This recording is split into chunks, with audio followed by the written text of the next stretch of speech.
Welcome to another exciting episode of Yours Completely. Ligama lami Ntozh Ngomane. I go by Ntozh Ngomane on the socials. Today we're bringing you an exceptional episode of Yours Completely. Do like, follow and share on all your social media platforms. We go by Mitv Network. My guest today is very informative, very educated, and very, very interesting. It's none other than Fortunate Nkosi. Fortunate, how are you?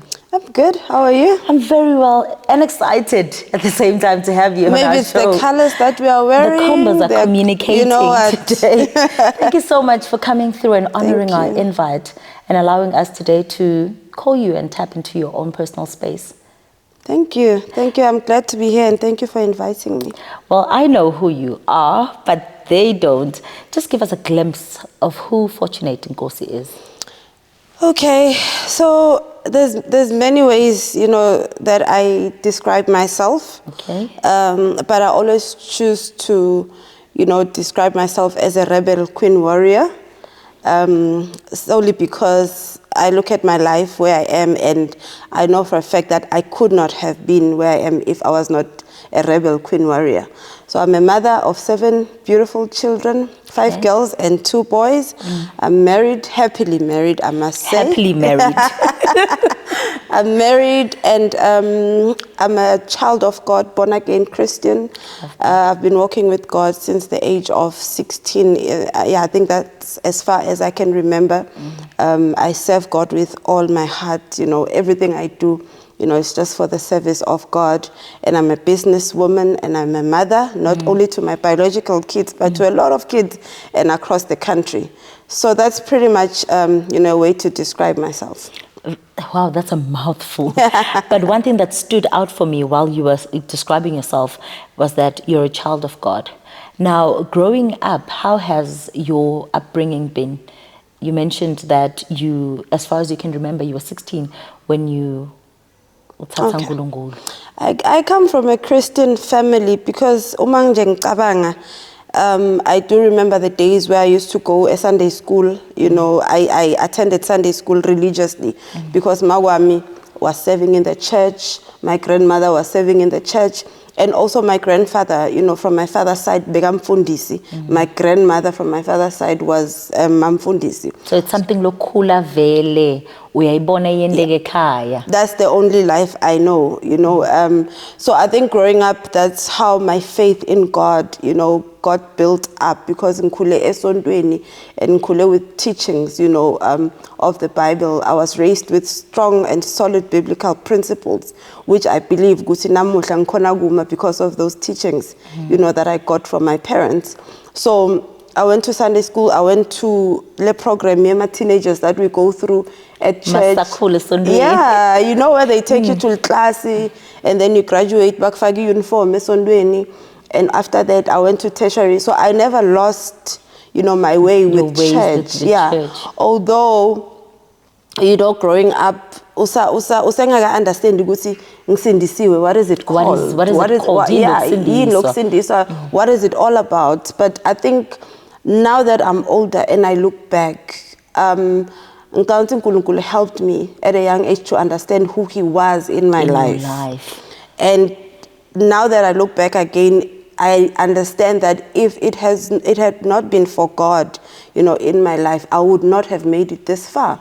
Because, growing up, you meet people, you do things. You start making decisions on your own. Yeah, and you end up getting in trouble at some point.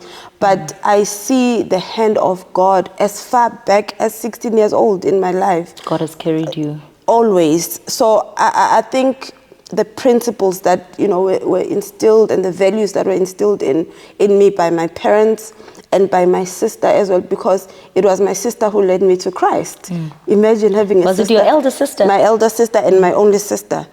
She's the one who led me to Christ. So the teachings that I received from them, they really cemented my walk with God, giving birth to this person that you see today. So there is no me without God. Listen, if you take God out of my life, You know, because I know for a fact I'd be If nothing. we take honestly. God out of your life, I'm telling you, you won't see this beauty. You won't see and this you're such confidence. a beautiful woman. Thank you. You're so beautiful. Thank you so much. Now, Thank you. we are your sister led you to Christ. Yeah. And that is when you started finding your feet now, as young as 16 and going to varsity. What were you studying in varsity? Okay, so I did journalism. I went to the then TNG, which is now TUT. Back then it was called Technical Northern Gauteng, in Soshanguve. So I went there to do a diploma in journalism. That's when I learned, remember I said Msagat. So that's where I did my journalism, and that's when my career started as a journalist. What actually ignited your interest in journalism? I mean, you could have studied anything, but then what actually stood out for you to study journalism? Let me tell you. In high school, I did agriculture. Most of my subjects were agricultural subjects. So because Bawambega 70 TSB and all the kids, most of the kids, TSB, they were channeled to do agriculture. But somehow my parents saw early that my personality, requires me to be out there. I was a child who was very outspoken. As much as Mankula, my parents raised me in Klalendlin Gakula. I was never really outside Gakula. But I think it was because of my parents' eye into the person that I am, and also nurturing, my talent, my personality. And when I was supposed to do agriculture, my mom said, no, not this one. Go try this. So I went there, and luckily, I did, get space to do journalism, and quickly I started writing articles for the school's newspaper. I just wanted to learn more about, journalism. So that's what really intrigued me about journalism, coupled with my personality, because ngiyakhuluma, I'm a communicator. Yeah, and I'm very curious. I think also the curiosity helped me, to navigate easily. Because you'd always want to find out new things. Even now, yeah. So you did journalism, and what is that one thing that stood out for you while you were at school? Let's just take it back. When you were at school, we are balama articles at school, but what was that one thing that stood for you and said, I want to pursue this even further? My greatest, well, not my greatest, but one of my many passions in life is telling people's stories. I love giving a voice to, people, and for people to tell their stories, ngendlela yabo. So being in that field helped me to be able to give people a voice. You'd write an article where you interview a person, and the person will tell you their story. But because I'm trained to write, I'm able to, You would actually put the words together, bring us a picture of what actually transpired. Exactly. So that for me has always been something that stands out for me, that you are able to tell someone's story, and the story can be read by 1,000 people. So it gives a fresh or a new perspective of who that person is, or what actually happened, because a lot of people's stories are not being told correctly. Right? Some of them, they're actually untold because we do not have that mediator to be able to tell the stories for us, so that it's easier for our children and for us as Khulile to be able to understand. Yeah, so that for me, it's always what would drive me to say, you know what, I can even travel very far for me to sit down nalogogo wasembuzini or wasemakokeni and listen and exactly. So the message will be out there, but it will be nicely packaged and well understood, by the audience, instead of being distorted. And I normally tell my husband that if I was a journalist in this current state of journalism in our country, I'd probably be fired a long time ago, because you speak your heart out. And also the issue of ethics. The ethical conduct of the media in our country is very diluted, it's very corrupted, it's very distorted. So that's why you have people that are telling, stories and driving wrong narratives about people's lives, and people get destroyed, So the issue of ethics for me has always been a point that, drives me to tell stories correctly. So I'd be correct if I were to say you are a principled woman. I am. Because now bringing the issue of ethics, you mentioned that you're a mother. So when you're ethical, you're able to raise ethical children. Yeah. Take us back. Just take us through your family. How is your family? You know what? No, you know, one of the greatest things that God has done for me was to believe that I can be a mother to somebody. Wow. Sometimes I sit and I look at my children. I've got 7 kids. I look at them and I always ask God, Guti, what is it that I did, you know, for you to trust me with 7 lives and human beings, Labapila. you know? I love being a mother because it's an office, you know, where I operate in. And it's an office that Nkulunkulu trusted me to hold. It's like being a wife. Being a wife, it's an office. So he gave me this office to manage, you know, you know, he trusted me with these children. And for me, you know, to think that God trusted me with 7 beautiful lives, it blows my mind every time. I still don't believe that I have children because you know, I still need mothering myself. And here you are mothering 7 at the same time. So the motherhood issue for me is a very sensitive issue because I always try to pour life into my children. I always try to direct my children in the ways of God. The Bible says we must raise our children in the ways of the Lord, and I try to do that. I try to also live a life that my children will follow, because remember, abantwana babuka thina as parents, they have a copycat behavior. Yeah, so how I speak as a mother, it matters to my children, because mlomo wami forms what they end up believing. And how I handle my children whenever they've got issues. The nice thing about our household is that we have open conversations, which are very sometimes uncomfortable, you know. But I believe, Guti, as a mother, I need to be open with my kids and ask, what is happening? So we are jola. You get my point, and have that open conversation with them, so that bangai ebantwini who will give them wrong advices, rather they get the advice at home from their mother, because so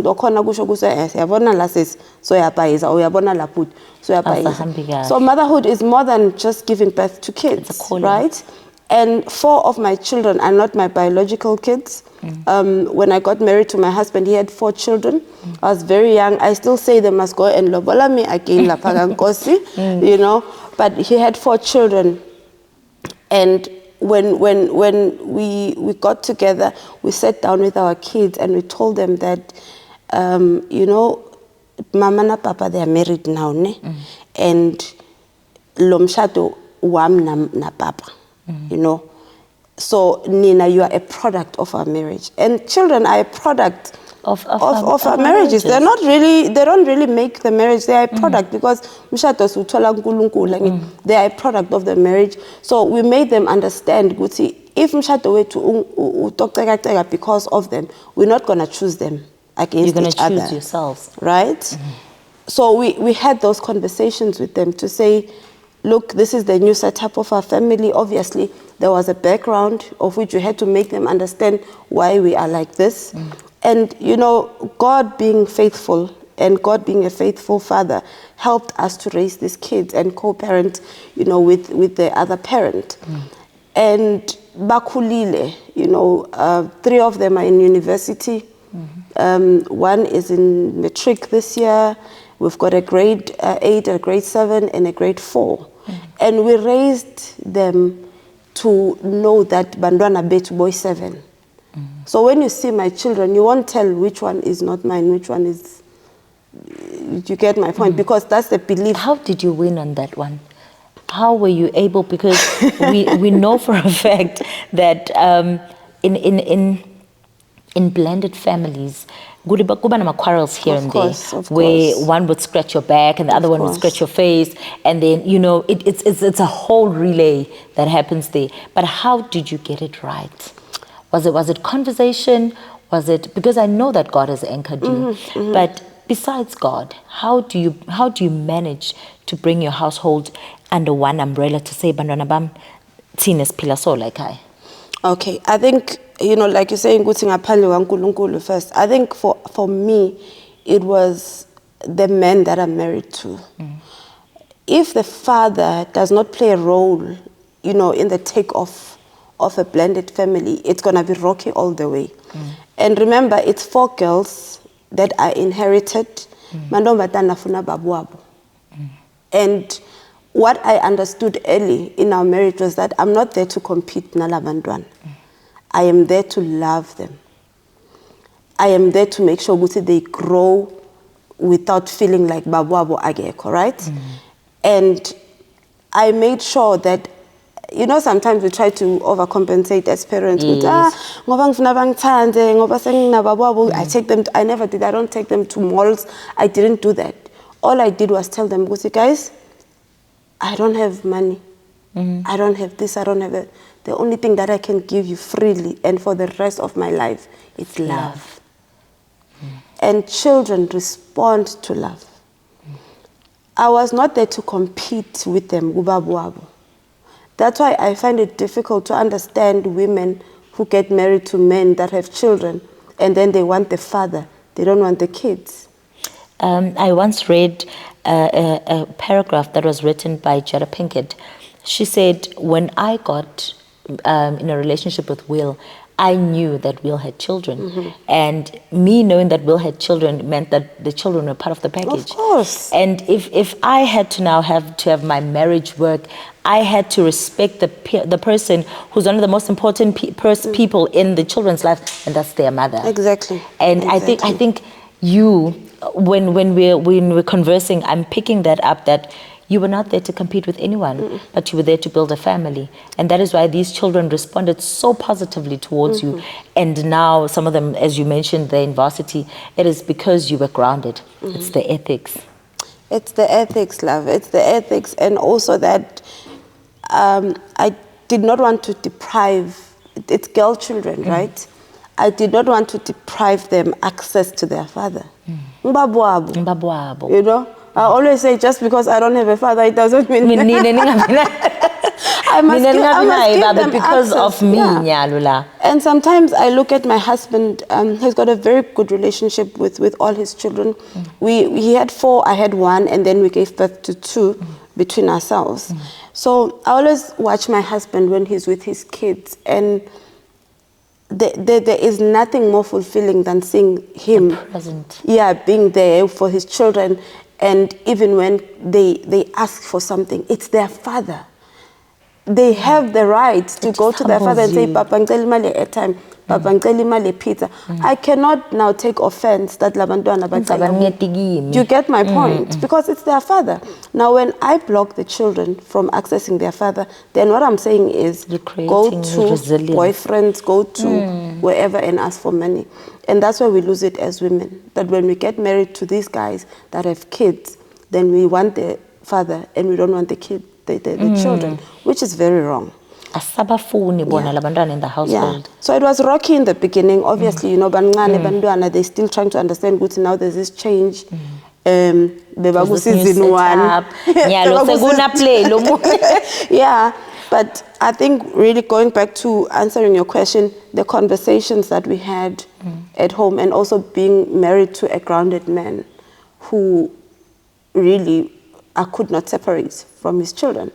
And these kids, it's the passion in your eyes when you constantly speak about the children. You know your face is written, I love them. I love them. It's screaming out, I love my kids, because nyaguva when you speak about them, is that something that you would love to see on a daily basis, especially ebafatin banyalo? Yes, I believe that a lot of marriages would work easier if we get that right. Beside the other, aspect of mshado, especially on blended families, let's get the issue of bantwana correct from the beginning. Don't separate bantwana from babuabo. You will have to work twice as hard in the marriage if you do that. If you do that, know? Because I love the kids. I always say to my husband that, you know, Nkulunkulu thought my womb is weak, it won't handle 7.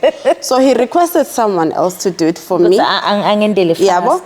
And now all of them are mine. And I can't separate them. And you can't. I can't separate them. So I believe Gusi families could be stronger and more solid if we were to understand the aspect of handling the take-off of a blended family. Would you think that transparency is amongst one of those elements that are required, especially from both partners and the families involved? Because in certain instances we have aunt, malum that have a say. How do you now create a barrier to say, lo mshado wam, laba bantwana bam, you keep your distance? If I were to buy you an iPhone, what's the latest? 17? Yeah, I think there's a 17 out now. If I were to buy you that phone today, would you leave it lying around? No. Would you give it to your kids to play with? No. So why can't we do the same thing for our families? The interference of families from the onset, from the take-off of blended families must be addressed. Because a lot of these families are not able to hold together because of the interference of bo auntie, bo malume, bo. So avoiding, yes, get advices. Go see, how do I handle this? How do I handle that? But sibatsala ne, uma auntie ang advice aguti na logo bantwana ungagland. I'm old. I should be able to understand.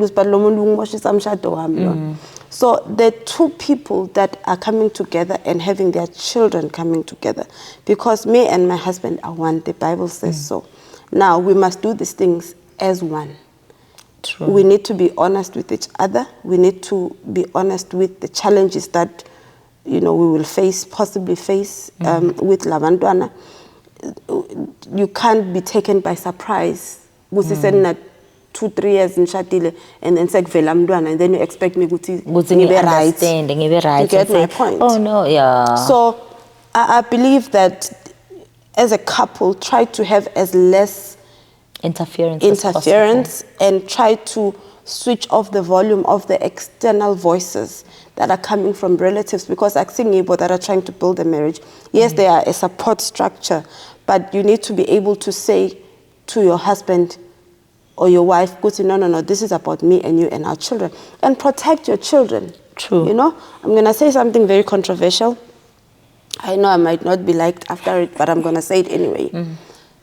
When you're building a family, especially in young couples, try to avoid kambisa abantwana bakho ehlobeni kakhulu. Okay? Because when you are still, angithi unesa lo mshado. Now you take your children to visit wherever you are taking them to visit. They come out of the setup. The language that they learn outside the normal setup, iyahlala la kubo. And remember, if you take them outside the normal language, they come back with a different language. Now you have to reboot this child. Okay? I'm not saying I clearly understand you. The influences money. For example, we see it must mix abantwana bethu bogogo. We are hamba a week or two. Ubiyalana umaticathulo takhe so share noma nguphi. So jalo ukuthi indisho yakhe uyadla share noma because gogo wendani uba uyaba totosa. Ne gogo akafuni phela ukuthi ntokulo njani ntokulo totosa. So it's the very same thing that happens when they go and they visit aunt and so forth. No offense, but they come back with external influences. And rebooting them, like what you're saying. You have to work twice as hard. It's a work and a half. And remember, if you are in this type of setup, so kuluma a different and a foreign language. Now, it triggers you. Right? So you need to be careful of maybe the times that you allow your children to visit, whether friends or whoever, because their spirit and their souls are very sensitive and very soft, so they absorb easily and they believe what they hear from other people, right? you must try to make sure ukuthi you cement your values, you cement your principles before you freely allow them to be exposed to other people, because you will spend the rest of your marriage trying to fix, you know, all these damages that are happening over time. Uyahamba lo mntwana makabuya niyacabana. So ubuya ne-language lenye niyacabana. So I think as parents we need to be careful of who we expose our children to, and this is what helped us, you know. We had to make sure that we instilled the values and the principles agankosi. But those gangos send us so noma ahamba lo mntwana sengimvumela ukuthi makabuyi uyathi ukuthi ekhaya papa na mama 1 2 3 abayifuni asikwendi lokho. So that can only happen when you keep your children, you know, and you talk to them, you have this type of conversations. Sometimes the conversations are very uncomfortable, but they are necessary. But they're necessary for the upbringing of the child. And remember, you are raising someone's husband, you are raising someone's wife, so you would want them, when they transit to that level, to carry out the same principles, the same values, until they get to that family, then those things changes. But angeke adlahle timfundiso tasekhaya. Yeah. Wow. I know you are a businesswoman. Let's talk about your business. Okay, so I'm a very I'd like to call myself a structured person, but because of the kind of work I do, I end up being all over the place. But we have family businesses that we are running. We've got Eco-City Artisan and Skills Training Institute, which is based in Nelspruit, in Bombela, where we train artisans. So your artisans would be your electricians, your welders, your millwrights, your plumbers, your mechanical fitters. We get these students from around the country where we train them, and then after 3 years, we release them. Some of them, we help them to even find jobs, because during their 3-year period while studying, you have to place them somewhere to do practical training. So then we start then helping them to find jobs, because what are we training them for? Yeah, if exactly. And some of them we help Gutiba started their own small businesses. If you're a mechanical fitter, we direct you, help you to even open your own business. You can do your background workshop. If you're an electrician and so forth. So we do that. We've been doing it for I think 14 years now, if I'm not mistaken, and we've produced quite a number of a lot. And most of our artisans, they are working. They are employed. Some of them are running their businesses. And then we have a footprint, you know, across the country, Northern Cape, Limpopo, Gauteng. Yeah, so we've got students that we recruit, and then they come and stay at our rest, because we've got a rest that is privately owned by the school. And then we also have Loram Properties, which is a property development company. So Loram Properties, it's more we also do in workplace training in it, but it's my husband is the one who, you know, they say he just wants to build. He just wants to build. When he sees cement, he wants to build. He wants to build. Yeah. So that is also one aspect of our business, where we do renovations, we do maintenance, we do actual construction. We actually build, you know. And then we've got Boni Africa. So Boni Africa it's got a lot of, you know, quite a few wings in it. So Boni Africa is a name that was given to me, the business name was given to me by my husband. Because my name is Bonisiwe, my African name. It's Bonisiwe. Yes. And because I'm very passionate about the continent. So I used to tell him that, you know, to travel Africa and go and tell stories of, you know, the marginalized people. I want to, you know, I made an example. Was Mbuzini, because those are the stories that I'm passionate about telling. And then he says to me, or maybe call it Boni Africa, because you want to see Africa.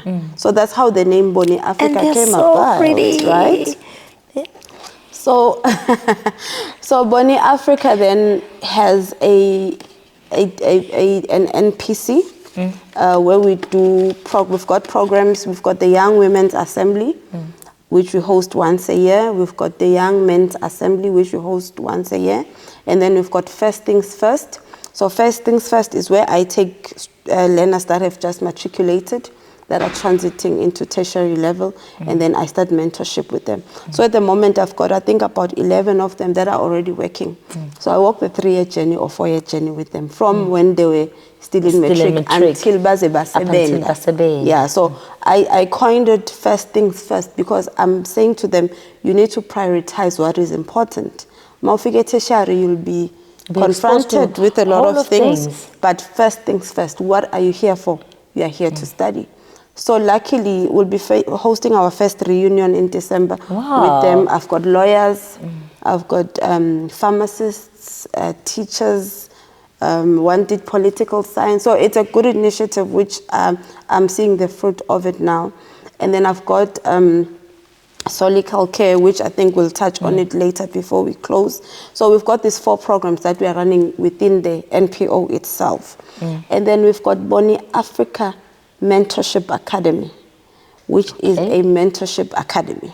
So what we do, we mentor from women to young girls, right? In terms of your academics, in terms of your career guidance. That is what I was about to ask now.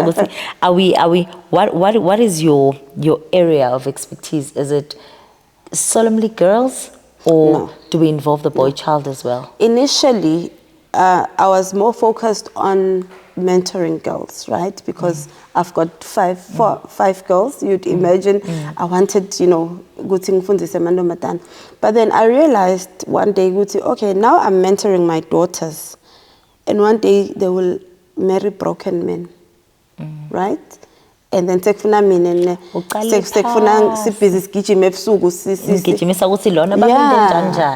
we decided, look, let's involve the young men, because they don't have an outlet. Men in general, they really don't have an outlet when they are going through a lot of things where they can openly talk. So we then started the Young Men's Assembly, where we assemble these men and we talk about real issues that are confronting them.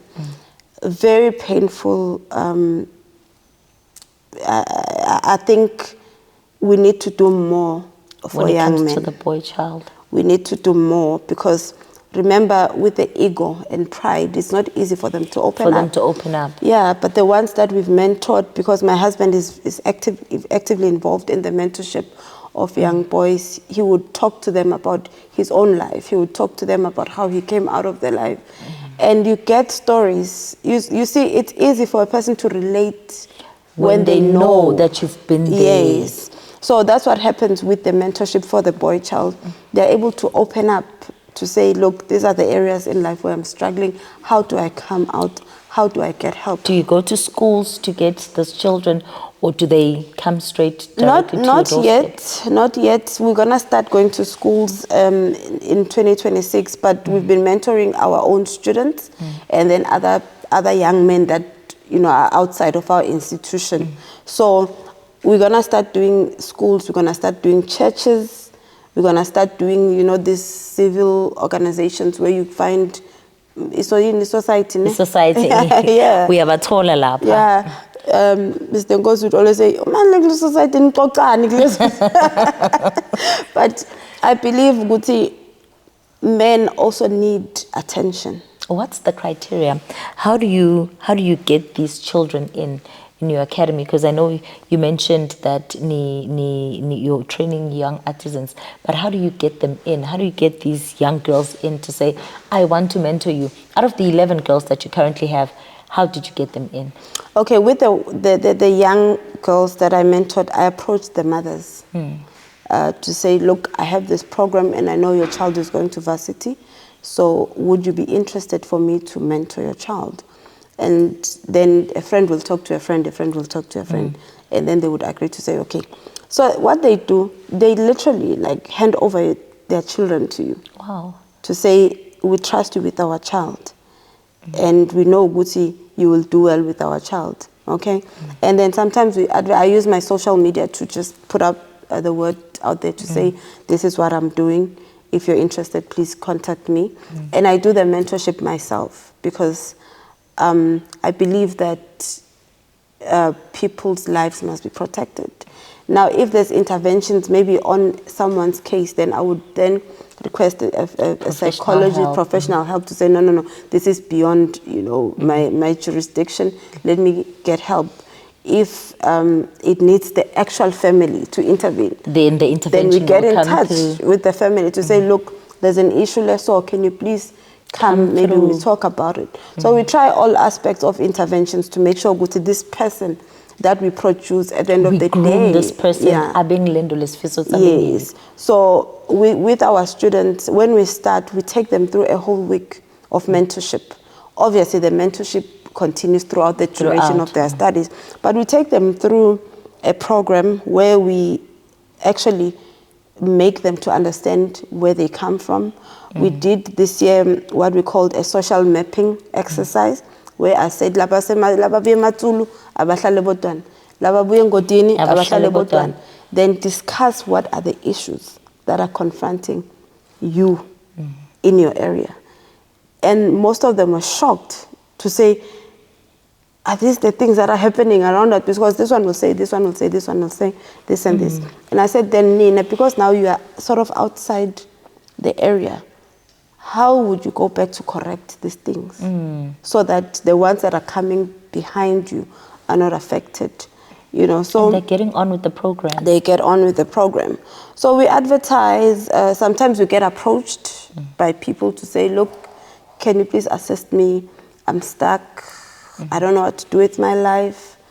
I need a way out. We help also a lot of couples, a lot of families. And it has led me to believe that, God brought my husband and I together for a reason.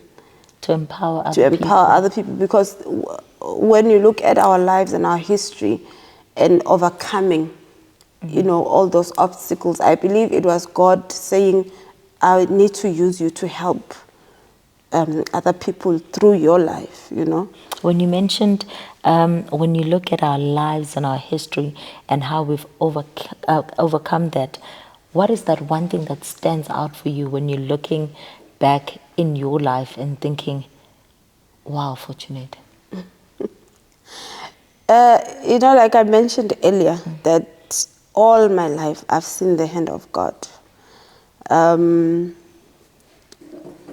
I don't think I'd even still be alive if it was not for God. That's why I fear God. Because the things that I went through, if it wasn't Him protecting me, surrounding me, my family, even being able to be a wife.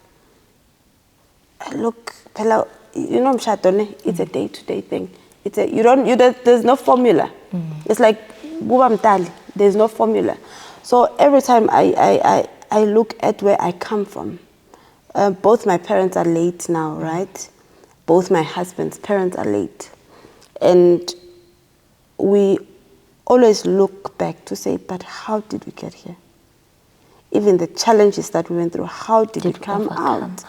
I believe Labantana, when back Israel, when they were crossing the Red Sea, when they stood on the other side, and they looked, So I think, in a sense, my life is more about that. How did I cross the Red Sea? How did God allow me, to come out of Egypt? How did God even dare trust me with kids? And the biggest test, I think, in motherhood of my life, I believe when I inherited my 4 children. Are you crying? Don't cry. When I inherited my 4 children, that was the biggest test, really, where I believe when I look now, all the children that I'm mothering, eskolweni, even outside our institution, God was testing me to say, can I trust you? With the lives of the other children out there. Can I trust you? So my first office of motherhood is my own children, which I passed. And then I didn't know that in future God will bring broken children to me. The kids that I deal with are like seriously broken, and they need a person that has a heart. Someone that will ignite hope in their lives. You love the unlovables, right? You love, the unlovables are people like they are rejected by even their own families. You love children that will tell you that there's no one else. I always get touched when I love hugging. So when I hug a student and they will cry and say, do you know that this is the first time I'm getting a hug? Or if I tell them, you're so beautiful, and they say, some of them would even say, "Tobo." Yes, you see, because it has not been taught. They have not been told. That they've been exposed to. And that alone changes a person's life. That alone can actually change their the way. Yeah, because Lomulona does not even believe that. Yeah. Others, I will, say, there's this thing that poverty does to people. Poverty makes you to have a certain smell, right? It makes you to have a certain look. Even nomukezile, we won't see gusukezile because of guswela. And people that live in poverty, they don't want to be seen because it causes a lot of shame to people. Now, when you go to this person and you hug them, noma anuga, it makes a difference. Because now they feel that someone sees them. And don't we all want to feel that we are seen? We all want to be in a space that allows us comfort and that allows us the opportunity to speak out. Exactly, and voice your feelings and be told, Guti, you'll be fine. It doesn't matter what kind of problems they come and tell me. I'm talking from rape to rejection to guswela. I always tell them, if God can do it for me, He can do it. Why can't He do it for you? You see, so that's where my passion for humanity is, to walk a journey in Mundu and see this person's life change. Is that how Solical Care came about? That's how Solical Care came about, and also from my own personal experiences, where I felt. When you are sick but you're not sick, you feel anchorite, man. But you can't put your finger on it. You can't put your finger. But you can feel that I'm not okay. Yeah, so it's something that God gave me to say, there's a lot of people that need to be healed. In this end time, people's souls, yes, they must be saved, but they must be healed. So I asked God, what is it? What do you mean? And God said to me, the part of a human being that is mostly hurt is the soul. Physical pain, yes, I can tell. Yes, but the that's soul, unseen. It's something that builds up. The soul, when it's hurt, it is difficult for you to even know what is happening to you. And the brokenness of the soul is caused by many things.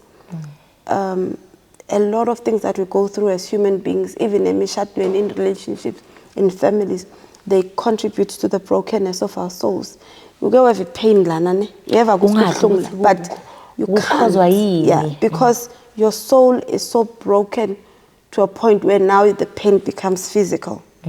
So I teach in Solical Care that you must take care of your soul.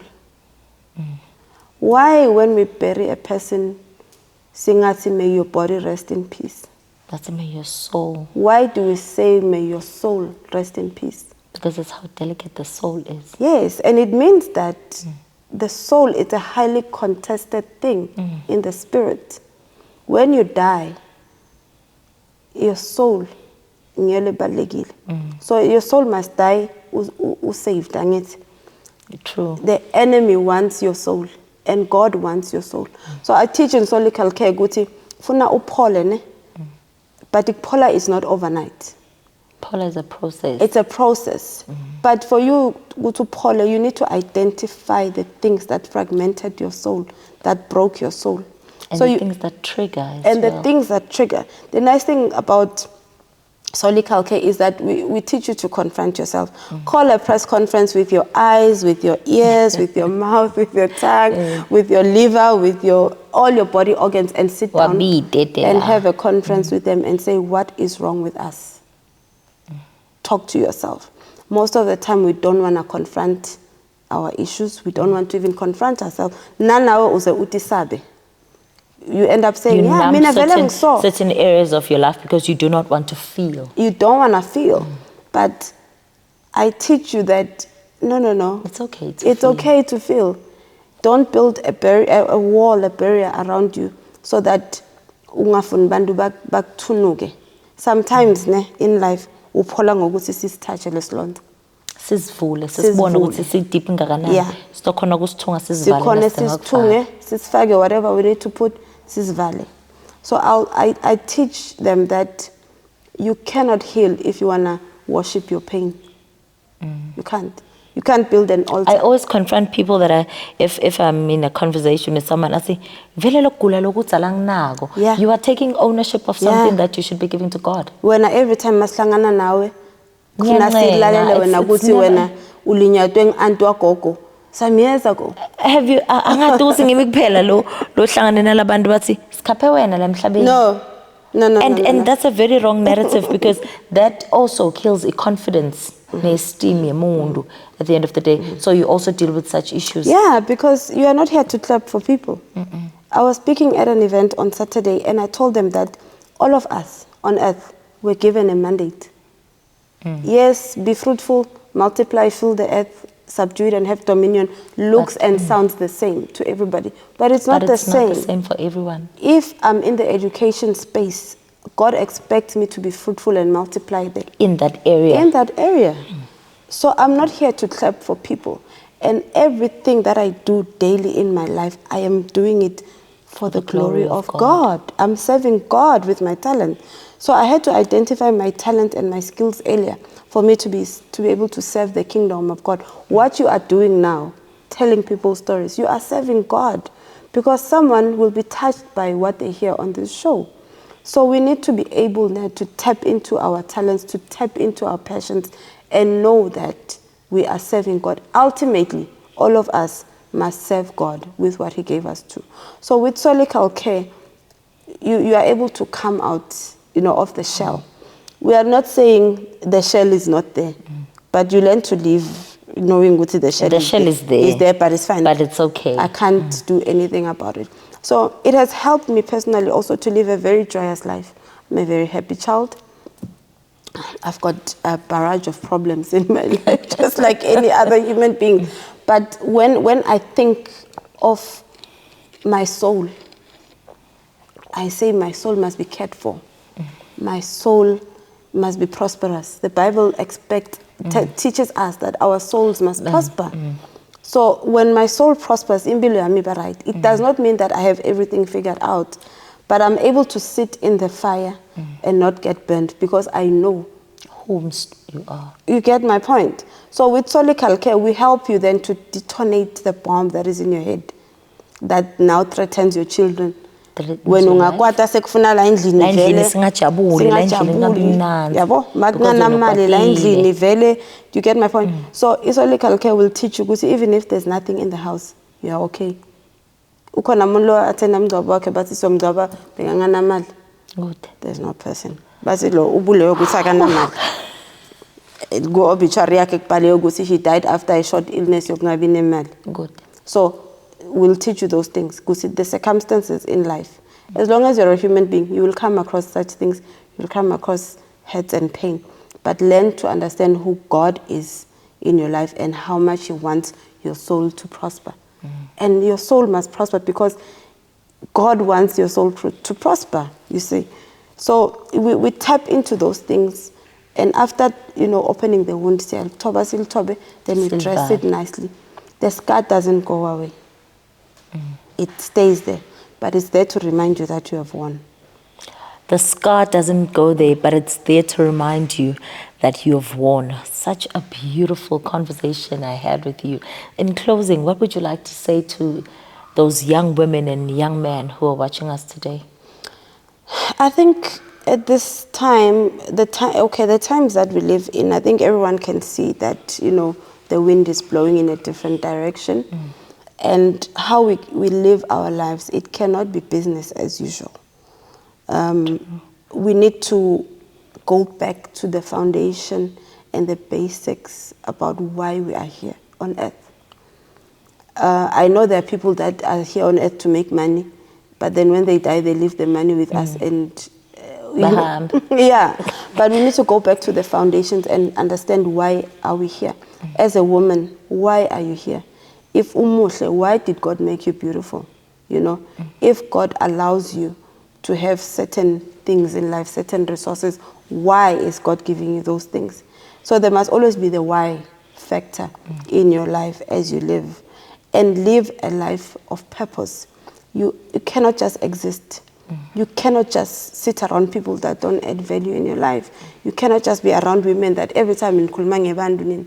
It means when you are holding on to people's issues, you are not addressing your own issues. So always ask yourself, why am I here? Wake up every day and stretch yourself. Do something with your life. Touch someone's life. Impact someone's life. And then you will live a joyous life, because we are here to serve humanity at the end of the day. Touch someone's life and have an impact on someone's life. Today I'm the one who needed tissues for my eyes. Because, wow, what a very informative show. Thank you so much for coming through and honoring our invite and coming through to change not only my life, but also for the lives of the people that are watching us. May God richly bless you. May He go before you. May He touch elements and areas of your life you never thought possible, so you can be a blessing to the others as you were a blessing for me tonight. Siyabonga kakhulu. Don't forget to grab yourself a beautiful pair from Boni Africa. Follow her on all her social media platforms. You go by 4244 Africa and you will get these gorgeous plus others. You see, I got my pair. A beautiful thank you to Eldorado Executive Villa for allowing us to utilize their premises in bringing you another exciting episode of Yours Completely. And don't forget to like, share and subscribe on our MyTV channel. You at home also get the opportunity to become part of our family. Just follow the prompts on the screen. From me and the rest of the team, till next time, it's bye-bye. Come alive, it's not mine to live, just mine to uplift, cause the world do shifts when she starts to drift. Yours completely with stories unfold, where real ones get real and every word told is truly just gold. Yours completely.